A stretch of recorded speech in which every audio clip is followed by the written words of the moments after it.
Welcome and a good Erev Shabbos. I hope to see many of you in shul tomorrow, but quite a few will not be in shul tomorrow.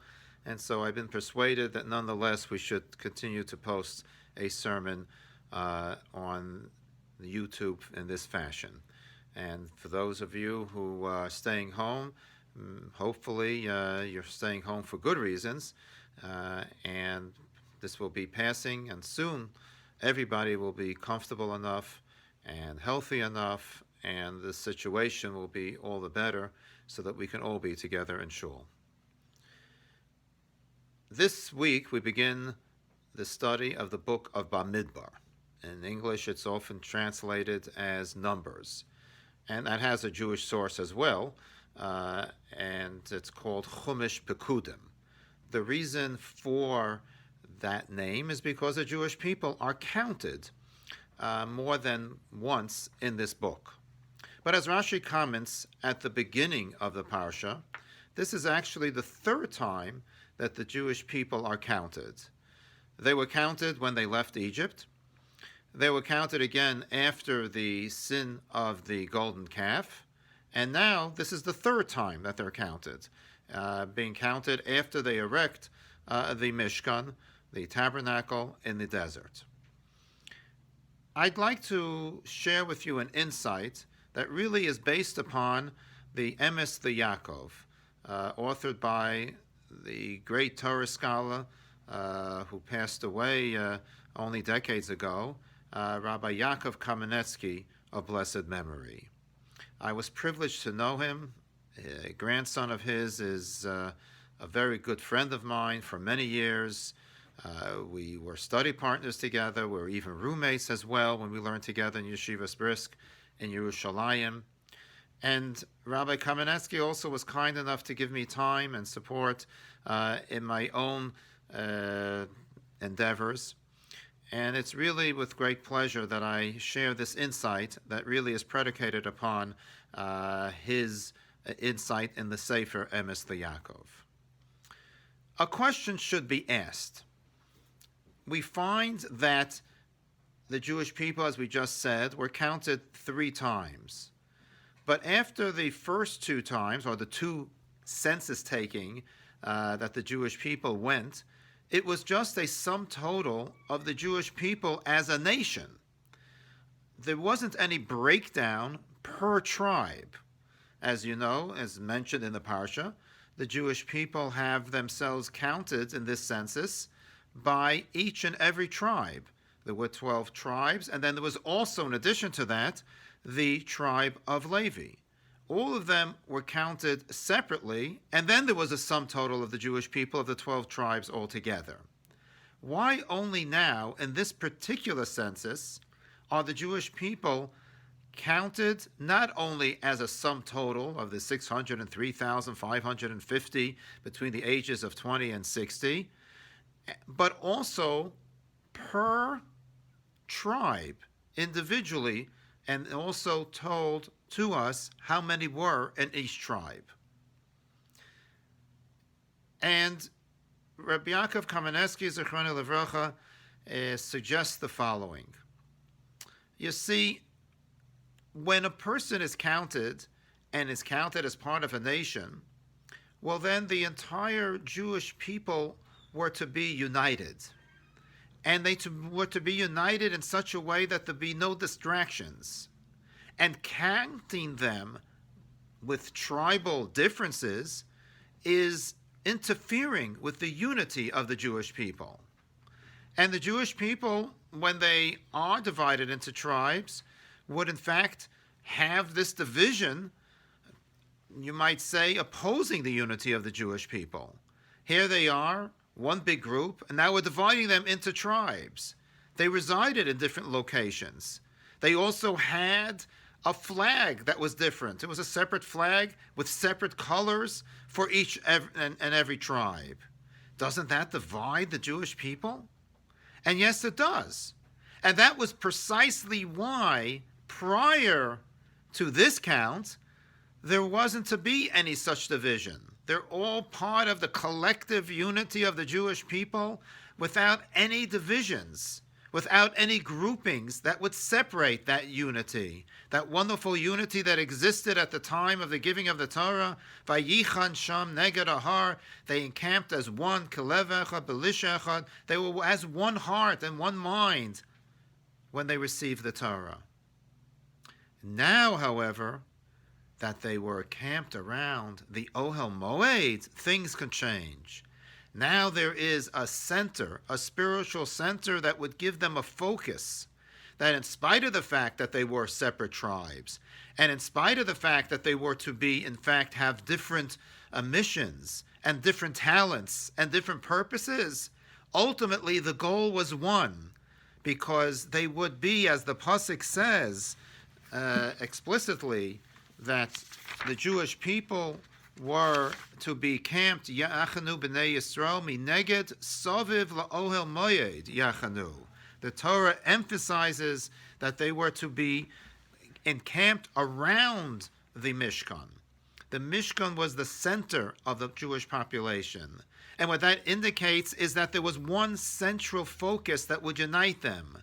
So in spite of their differences in terms of talents, in terms of their mission, in terms of what they were ordered to do and contribute to the overall welfare of the Jewish people as a single nation, they were still able to have separate flags. They were still able to camp separately because they were encamped around the Mishkan, the tabernacle that was their spiritual center.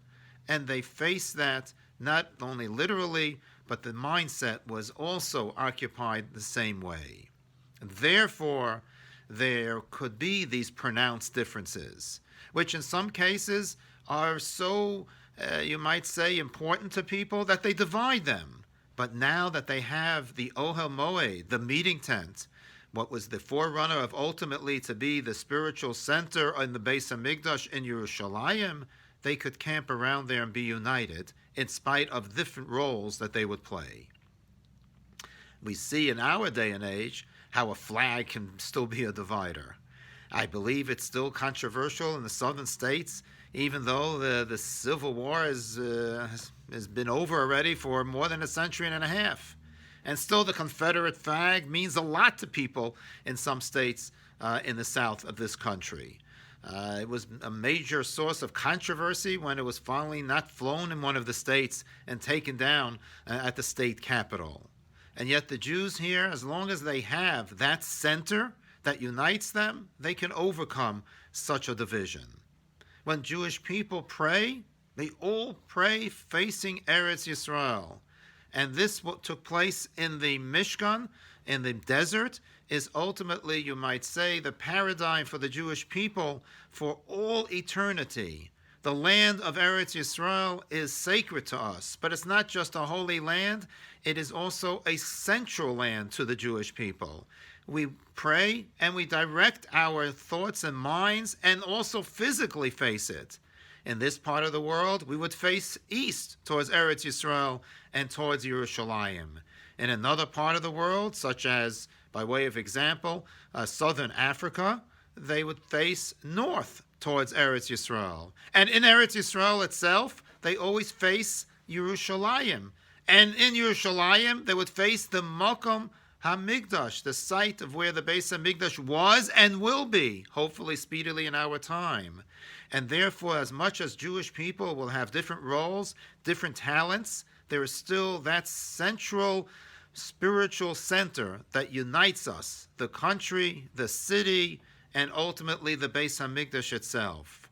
And that's why we have here, in this beginning of this parsha, a count that is a census taking not only of the Jewish people in totality, but also on an individual tribal basis as well. Because now that you have the Ohel Moed as a center, a spiritual center to unite the Jewish people, the differences that might be there are, as Rabbi Kamenetsky says, no different than ears and eyes in a human being.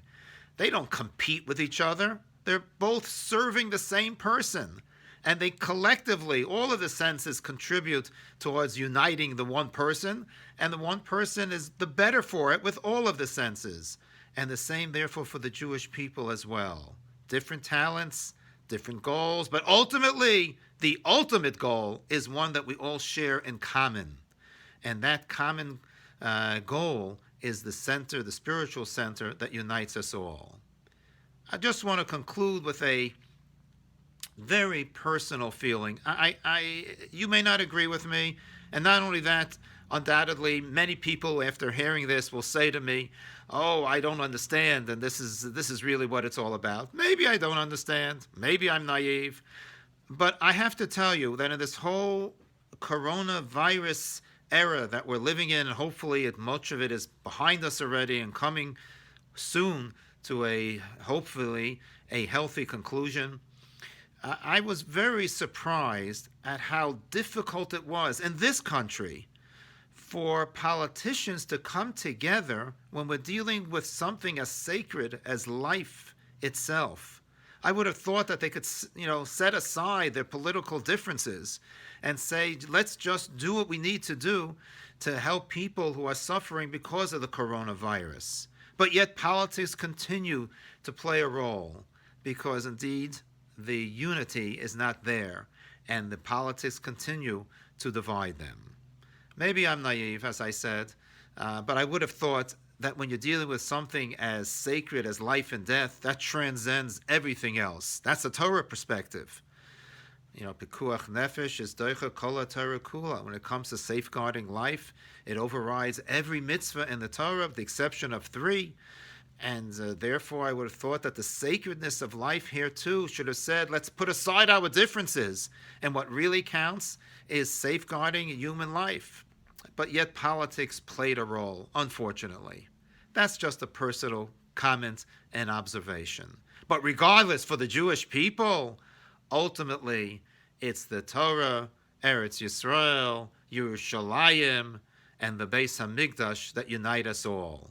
Those spiritual centers allow the Jewish people to enjoy a central focus, something that unites us ultimately for all eternity. Our destiny is linked to those very holy institutions, and therefore the Jewish people in Parshas Bamidbar could be counted that way, not just as the sum total of all of the individuals that make up the totality of the Jewish people, but also those who are being counted now as separate tribes, 12 separate tribes, and in addition to that, the Levium, who however, all of them, the entire Jewish people, were to camp around the Oel Moed because that was to be what would be uniting them, the spiritual center, and it's a paradigm for all eternity. The central focus of Torah and Eretz Yisrael, Yerushalayim, and the Beis Hamikdash. Have a wonderful Shabbos, a healthy Shabbos. We look forward to greeting and davening together, united, as we approach the holiday of Shavuos, which itself is a celebration of unity.